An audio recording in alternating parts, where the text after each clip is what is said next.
Hello ninth class के dear students, आज हम आपके मैथमेटिक्स के पहले चैप्टर नंबर सिस्टम की पहली एक्सरसाइज की शुरुआत करेंगे। इससे पहले आपको रियल नंबर सिस्टम वास्तविक संख्या पद्धति के बारे में विस्तार से मैंने बताया था। नेचुरल नंबर कौन से होते हैं, इंटीजर्स कौन से होते हैं, रेशनल नंबर में कौन कौन सी संख्याएं आती है, ये सारे आपके कंसेप्ट्स पिछली वीडियो में क्लियर किए गए थे। अगर किसी विद्यार्थी ने पहले वाली वीडियो नहीं देखी है तो आज की वीडियो के डिस्क्रिप्शन में उसका लिंक दिया जाएगा। उस लिंक के माध्यम से आप पहली वीडियो को देखें और समझें। उसके पश्चात आज एक्सरसाइज 1.1 की शुरुआत करें। तो आज की इस वीडियो में हम एक्सरसाइज 1.1 के चारों सम सॉल्व करेंगे। देखिए, पहला sum, is zero a rational number?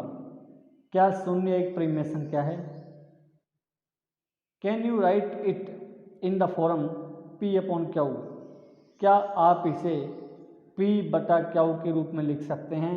Where P and Q are integers, जहाँ P तथा क्यू पूर्णांक हैं और Q does not equal to zero, और क्यू जो है वो शून्य नहीं है, बाकी क्यू की कोई भी वैल्यू हो सकती है।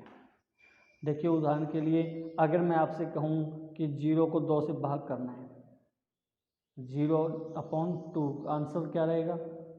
0। 0 को 3 से भाग करना है तो हमारा आंसर क्या रहेगा? 0। यानी हम 0 को किसी भी संख्या से भाग करें तो हर बार उत्तर 0 मिलेगा। अब देखिए, उत्तर 0 मिल रहा है और जो आंसर है वो 2 नंबर के भाग के रूप में भी है, यानी P बटा क्यू के रूप में भी लिखा जा रहा है। इसका मतलब कि हम शून्य को 2 संख्याओं के भाग के रूप में व्यक्त कर सकते हैं, जहां ऊपर वाली संख्या शून्य हो सकती है, यानी अंश जो है वो शून्य हो सकता है, जबकि हर कोई भी संख्या हो सकती है। तो आप क्या लिखोगे? क्या शून्य एक परिमेय संख्या है? इसके उत्तर में आपने लिखना है yes, 0 is a rational number. हाँ, शून्य एक परिमेय संख्या है। We can write it in the form P upon Q. हम इसको P बटा क्यू के रूप में लिख सकते हैं। फॉर एग्जाम्पल, उदाहरण के लिए 0/2 इक्वल टू 0। ये 2 उदाहरण दे देना आप। आंसर में ये लिखना, इंग्लिश मीडियम वाले विद्यार्थी, yes 0 is a rational number. We can write it in the form P upon Q. For example 0/2, 0/7, 0/8, कुछ भी लिख लेना। हिंदी माध्यम वाले ये लिखेंगे, हाँ 0 एक परिमेय संख्या है। हम शून्य को P बटा क्यू के रूप में लिख सकते हैं। उदाहरण के लिए 0/2, 0/7, 0/8, इस तरह के 2-3 एग्जाम्पल आपने देने हैं। तो ये कंसेप्ट क्लियर हो गया कि शून्य भी एक परिमेय संख्या होती है। दूसरा सम देखिए, find 6 rational numbers between 3 and 4। 3 तथा 4 के मध्य 6 परिमेय संख्याएं ज्ञात कीजिए। कितनी परिमेय संख्या निकालनी है वो हमारे लिए n होता है। n कितना है? 6। n प्लस 1, यानी हमें दी गई संख्याओं में जितनी संख्या निकालनी है उससे एक ज़्यादा करना है। 6 से 1 ज़्यादा 7 हो गया। n plus 1, 6 plus 1 is equal to 7। अब आपने क्या करना है? देखिए, 3 और 4 के बीच संख्याएं निकालनी है। 3 और 4 के बीच, तो n प्लस 1 की जो वैल्यू है 7 है, उससे दोनों नंबर को मल्टीप्लाई करना है और डिवाइड करना है। दोनों नंबर को मल्टीप्लाई करना है और डिवाइड करना है। 3 7 जा 21/7 आ गया। 4 7 जा 28/7 आ गया।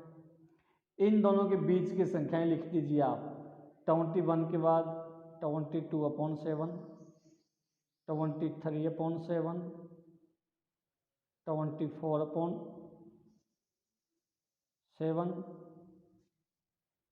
25/7, 26/7, और 27/7। ये 6 संख्याएं रेशनल नंबर भी है, प्रिमिय संख्या है क्योंकि 2 संख्याओं के भाग के रूप में लिखी गई है, और 3 तथा 4 दोनों के बीच की संख्याएं भी है। तो इस तरह से आप 2 संख्याओं के बीच में रेशनल नंबर्स प्रिमिय संख्या निकाल सकते हो। जितनी संख्याएं आपने निकालनी है उससे एक ज़्यादा कीजिए। 6 + 1 7 हो गया, 7 से मल्टीप्लाई कीजिए दोनों नंबर को और 7 से डिवाइड कीजिए, आपको बीच की संख्याएं मिल जाएगी। तीसरा सवाल देखिए, find 5 rational numbers between 3/5 and 4/5। Same procedure पिछले वाला रहेगा। n कितना, हमने संख्याएं कितनी निकालनी है, 5 प्रिमिय संख्या निकालनी है, तो n = 5, n+1 कीजिए, n+1 कितना हो गया, 5 + 1 6। निकालने किसके बीच है, 3/5 एंड 4/5। तो दोनों को n+1 यानी 6 से मल्टीप्लाई करेंगे, 6 से डिवाइड करेंगे। 3 × 6 = 18/30, 4 × 6 = 24/30। अब इनके बीच के नंबर लिख दीजिए।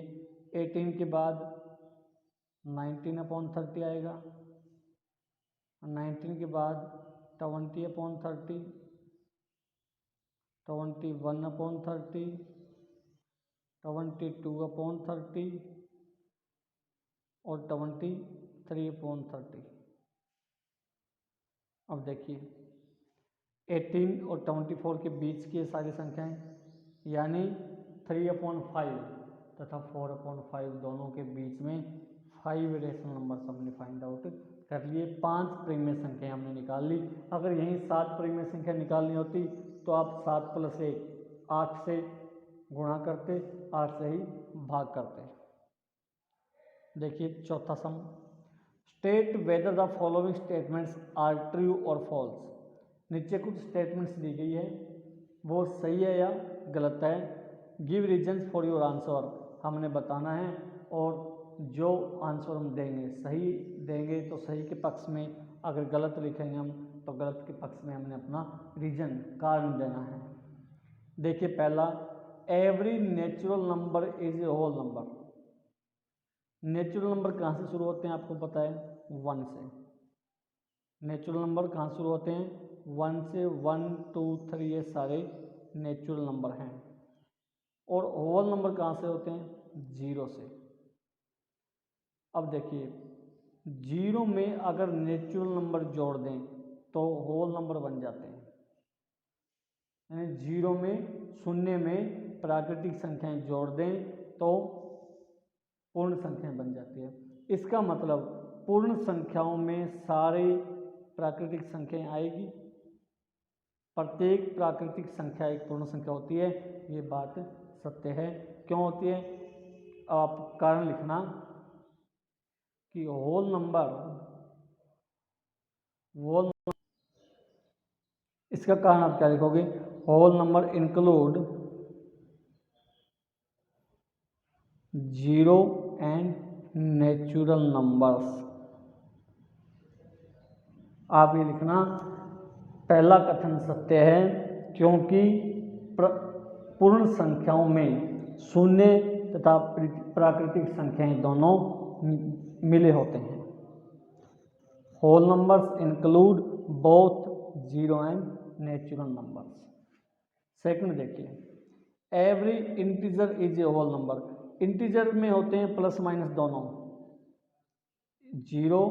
0 से नीचे भी इंटीजर होते हैं माइनस वाले, और 0 से ऊपर भी इंटीजर होते हैं प्लस वाले, लेकिन होल नंबर में सिर्फ प्लस वाले होते हैं। इसका मतलब इंटीजर, सारे इंटीजर जो है वो होल नंबर नहीं हो सकते। क्यों नहीं हो सकते, क्योंकि इंटीजर में माइनस के भी होते हैं, जबकि होल नंबर में केवल प्लस की संख्या होती है। तो ये फॉल्स रहेगा, इसके सामने फॉल्स लिखना है। नीचे इसका रीजन लिखना, इंटीजर्स में बी negative numbers but whole number does not include negative numbers. पूर्णांक में ऋणात्मक संख्याएं भी हो सकती है, लेकिन पूर्ण संख्याओं में ऋणात्मक संख्याएं नहीं गिनी जाती। तीसरा देखिए, every rational number is a whole number. सारी प्रीमिय संख्याएं एक पूर्ण संख्या होती है। अब देखिए, प्रीमिय संख्याओं में √2 भी आता है, √25 आता है, √2 नहीं आता। प्रीमिय संख्याओं में √25 आता है और प्रीमिय संख्याओं में 2/7 भी आता है, लेकिन 2/7 ऑल नंबर्स में नहीं आता क्योंकि ये फ्रैक्शन है। अब आप लिखना ये फॉल्स है, इसके सामने लिखना फॉल्स, असत्य। कारण क्या रहेगा कि रेशनल नंबर इंक्लूडेड फ्रैक्शन प्रीमिय संख्याओं में भिन्न होती है, but whole number does not include fraction, लेकिन पूर्ण संख्याओं में भिन्न नहीं होती, इसलिए प्रत्येक प्रीमिय संख्या एक पूर्ण संख्या नहीं होती है। तो एक्सरसाइज 1.1 के चारों सम अपनी अपनी कॉपी पर नोट करने हैं, उनकी फ़ोटोज़ मुझे भेज देनी है। धन्यवाद।